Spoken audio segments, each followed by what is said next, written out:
So we are back in Sydney now. Well, I've also had a tick bite from God knows where, and the tick was definitely in me for a few days. So I have this welt like this on my back now, and I couldn't get the tick out, so drama. Plus I'm on immunosuppressants, which is, you know, like, of course, the best time to get your first tick bite. So anyway, we are in Sydney again, and I need to blow off some steam. So I am on my way now to go to the shopping centre to go and see the new Top Gun movie. While I'm there, I am also going to try and get some emergency supplies that I had tried to order online. I had ordered this hand crank radio that has a solar panel and a torchlight and a USB charging port and all of these things from Amazon, and while, you know, most parts of it function really well, the radio does not work in Australia, which is entirely useless because the most likely reason we would have to evacuate would be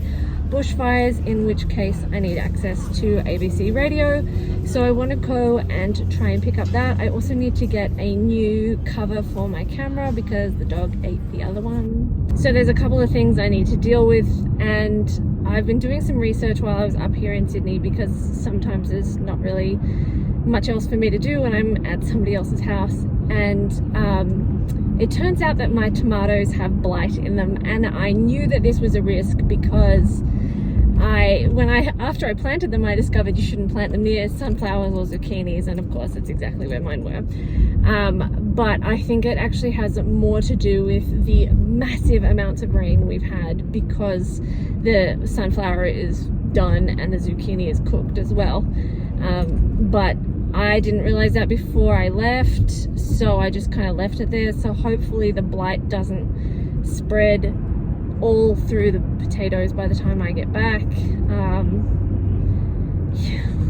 I mean, I had such a great first few weeks in that garden at the rental property, and I had such high hopes for the amount of food I was going to produce, and everything was looking amazing. And then we've had stupid amounts of rain, just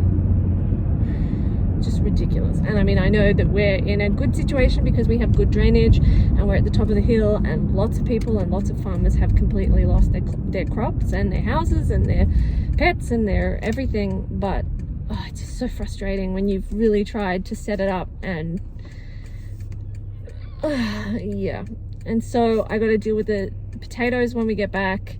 I've got to pull the one tomato that was producing because I think it has a fungal disease as well, but it's also like just struggled with the amount of rain we've had and the really cold temperatures. But interestingly, the little tomato seedlings I planted just a couple of weeks ago are doing fantastic. So I do think that this tomato has a fungal disease that's just kind of got out of control, even though I was pruning to maintain airflow. So it just is what it is. And also the tomatoes that were on it that were almost ready to pick, because of the huge amounts of rain, they've split. What can you do? So there's a lot to do in the garden, and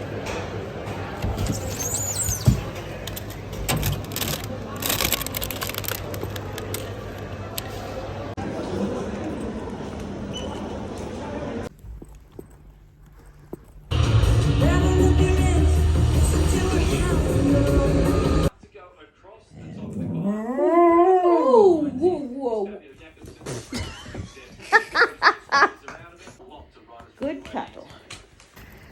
did Poppy give you a stick to chew? Oh, that's a great stick.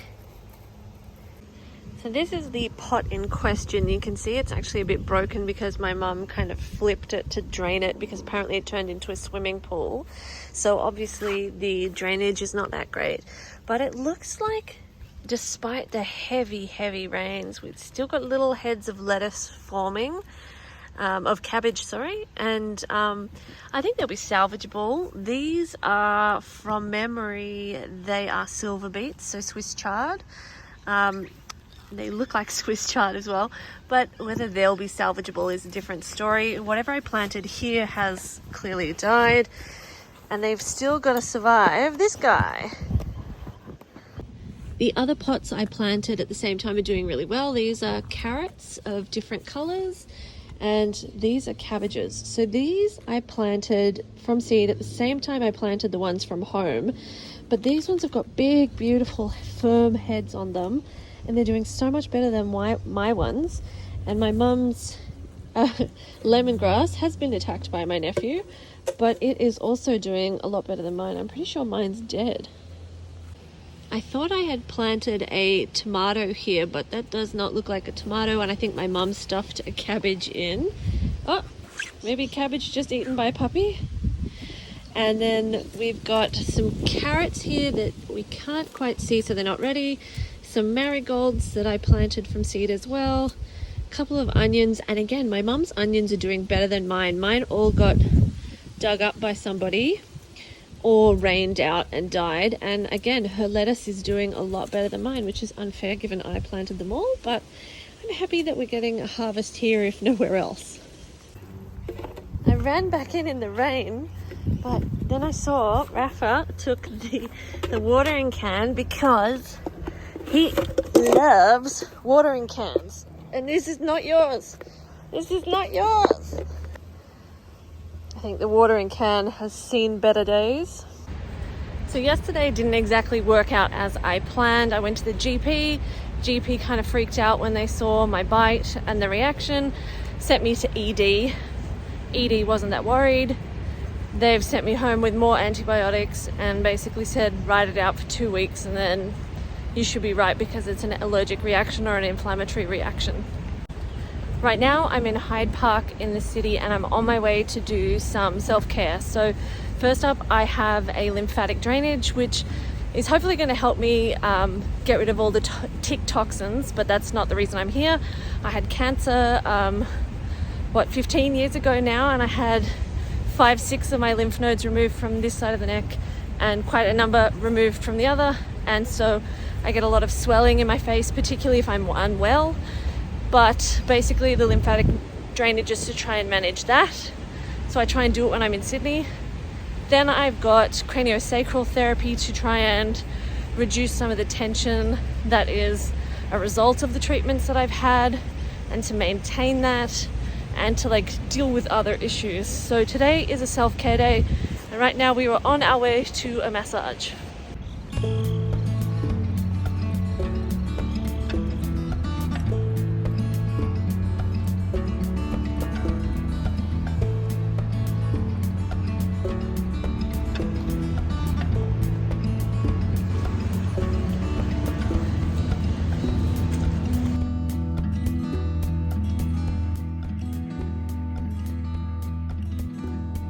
Did you relocate Molly Sue's bed to being by the front door so you could see when I came back? Hey, my special boy. Hi, Molly Sue. It has been a bit of a crazy day. This morning I went to my immunologist and sadly she said there's basically nothing else that anyone can do for me. This is just my life, and autoimmune diseases are going to keep creating problems for me, and so I just have to manage them as they pop up. But right now I'm on my way to Costco. There's a couple of things I want to get, and I want to get a whole chicken and some herbs to make my lemon chicken that I made the other day, which was amazing. It's a roast chicken. I need to make it for my parents because my dog has eaten their house. So he had some sort of emotional breakdown yesterday, and he's eaten some furniture, he's eaten a door jamb, he ripped apart a blanket, which we need to get a blanket at Costco to replace said blanket. So, and my mum's having a procedure tomorrow, so it would be nice if I cook the dinner before I leave, but he ate their house. So, need to deal with that. And I also want to go to a cake supply place while I'm in Sydney to get some things that I need, because I've just discovered the Great British Bake Off and I'm in love, and I want to try and start doing some of these things at home and try with gluten-free and just have a little bit of fun in the kitchen. So I want to go and get some supplies, but right now it's off to Costco and it's bucketing down again.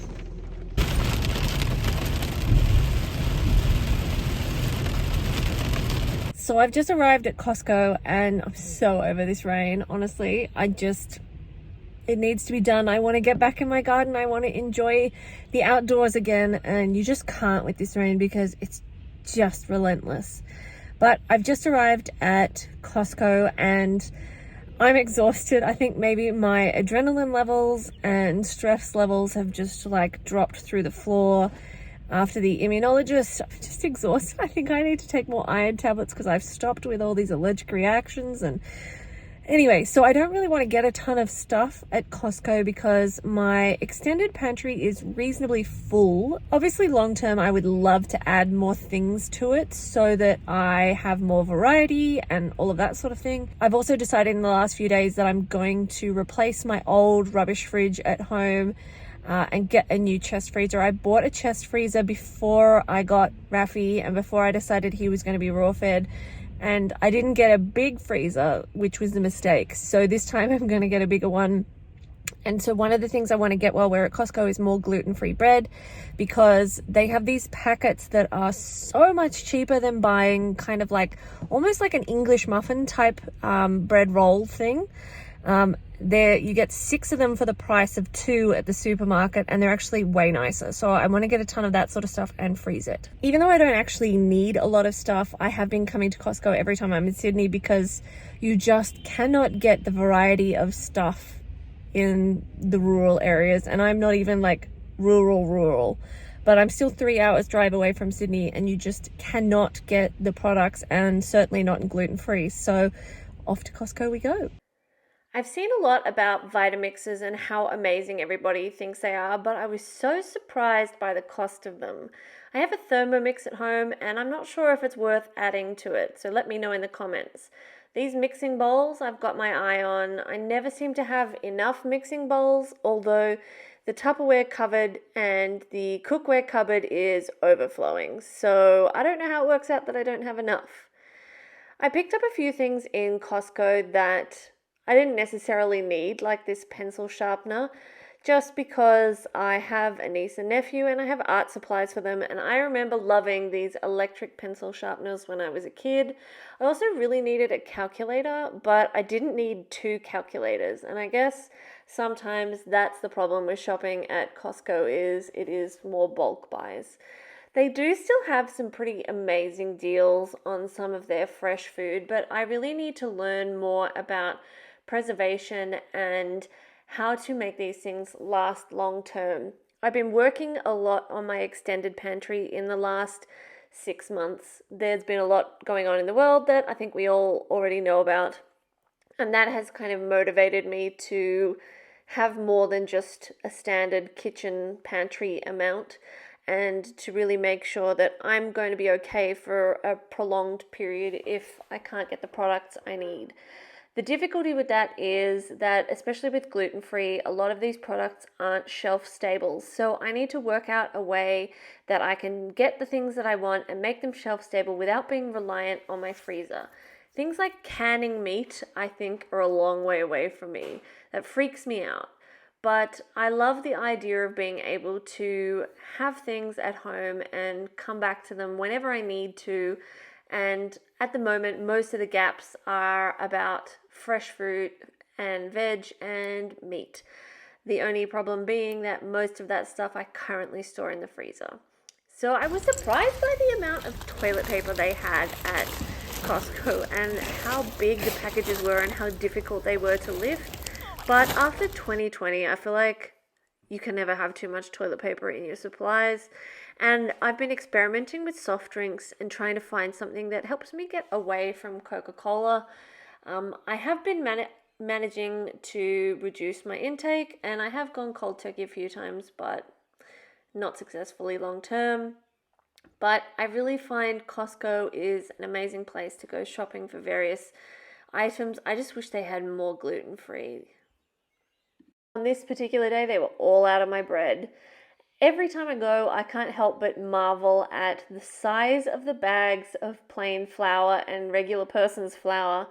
It's just insanity how big they are and how cheap they are. I would reel in horror to see how much a bag the same size would cost of gluten-free flour. They had some really amazing deals like this box of vinegar, but I still have quite a stash at home from when I bought heaps to manage the mold explosions during each cycle of the floods. But I might get this next time. I was amazed to find 2 big packets of ghee. I've struggled to find this in our local supermarket, and I've resigned myself to the fact that I have to make it myself. But what I find disturbing is that the expiry date is not as long as what I thought it would be online. And in this case, it's little over a year. So I thought the point of ghee was to have a really long-term supply of butter, but it's so expensive. So I think I'll have to make my own, but I just don't know how long it will last and how shelf stable it really is. I hate tuna. Tuna is disgusting, but my best friend really loves it, and I actually have a bunch of tuna in my stockpile for her that is in salt water, and she said the other day that's disgusting. So I picked up some for her. I checked out the udon because udon is like my weakness, but I've tried making it at home and it's gross, and really I shouldn't be eating it anyway because it is full of wheat, and technically I'm wheat intolerant. So I just thought it might be a great thing to put in my pantry for long-term storage, especially for those moments where life gets hard. I didn't want these packets of chickpeas, but I had heard that there's a shortage, and normally they have heaps of dried chickpeas, but not today. Recently I'd ordered some dried blueberries from another store that was well expensive, and these were much cheaper, so I thought I would give them a go because I really enjoyed them. These Carmen's Gourmet protein bars are so much cheaper than in the supermarkets. As it happens, I'm not a particular fan, but my best friend is, so I picked up some for her. She has a family of 5, so she goes through these things pretty quickly. She doesn't really have any idea what's at Costco, so when I sent her a picture of these, she was kind of like amazed. And she also wanted some mini pretzels, because her family loves those sorts of things, and snacks are always handy.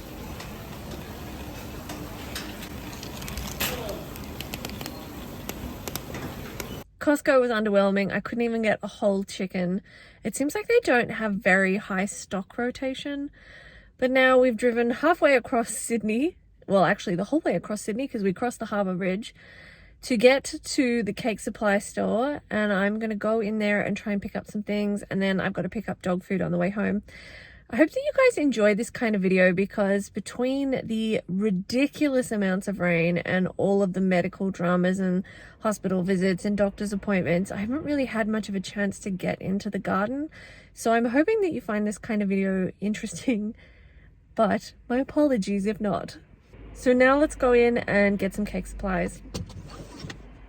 I don't do a lot of baking. For starters, it's just me at home, and I eat gluten-free, and most gluten-free cakes aren't worth writing home about. But I have made a couple of big cakes, the first one being a unicorn one for my niece's first birthday, which was the first fancy cake I ever made. Then I made a garden-themed, succulent-themed cake for my best friend's birthday. But beyond them, I wouldn't really feel like I have a lot of experience with baking, nor would I feel like I really nailed those cakes. They tasted nice and they looked alright, but they always turn out different in reality to how I think they're going to turn out. And I think some of that, having watched these cooking shows, is because I don't have the right materials.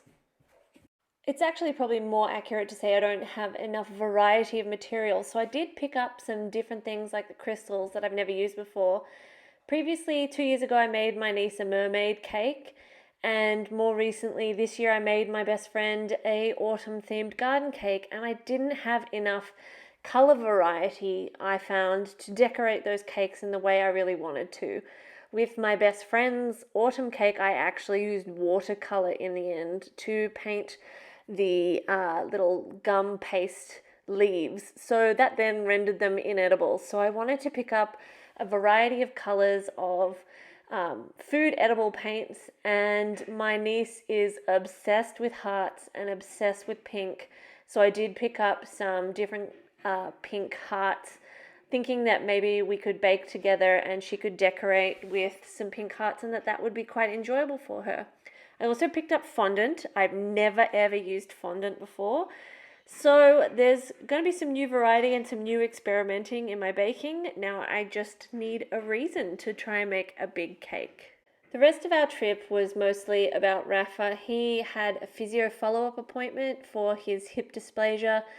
What a horrible job! Hi, pork chop! I hope you guys have enjoyed this video and we'll see you in the next one. Thanks for watching.